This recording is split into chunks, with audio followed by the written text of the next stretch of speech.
The family of a Columbus teen who was shot to death on Macon Road as she ran for her life 2 years ago today is remembering her tonight. News 3's Shakira Speaks shares the story of a mother fighting for justice and closure for her daughter's tragic death. Today marks 2 years since authorities say Destinee Virgin was shot and killed by her boyfriend in broad daylight on Macon Road. Destinee was my only child, so I haven't been coping so well with it. Some days are better than others. Markel Virgin, Destinee's mother, says not only has the grieving been difficult, but so is the fact that there's still no trial date set. She hasn't received her justice yet. Justice from being allegedly abused by this man, Markel Irvin, charged with her murder. On September 22, 2018, Destinee ran from her Nissan Maxima at the red light on Macon Road at Rigdon Road and ran west through traffic. Witnesses say she made repeated calls for help. They said that Destinee was pulling on door handles, trying to get in different vehicles. And they said that he chased her down and shot her multiple times and jumped back in her vehicle and drove off. Virgin says this was one of many physically abusive incidents that happened between the two. Irvin allegedly murdered Destinee while out on bond for her alleged kidnapping in April.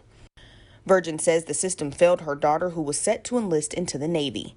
Why would you want this man back out on the streets? Why would you keep giving him bond after bond after bond? He got out on his own recognizance the first time when he first initially kidnapped Destinee. Then they gave him a $50,000 bond when they initially charged him with felony kidnapping. Irvin got out of jail around June, Virgin says. She later filed protective orders to keep her child safe, but shortly after Irvin's release, her daughter was killed. Since the pandemic began, Virgin has been in and out of Zoom calls awaiting a trial date.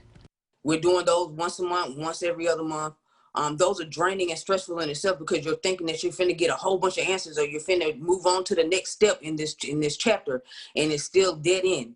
She conducts those calls with a picture of her and her daughter Destinee in her high school graduation gown behind her to show the judges that she's fighting for her daughter. He's gonna always remember my daughter's face.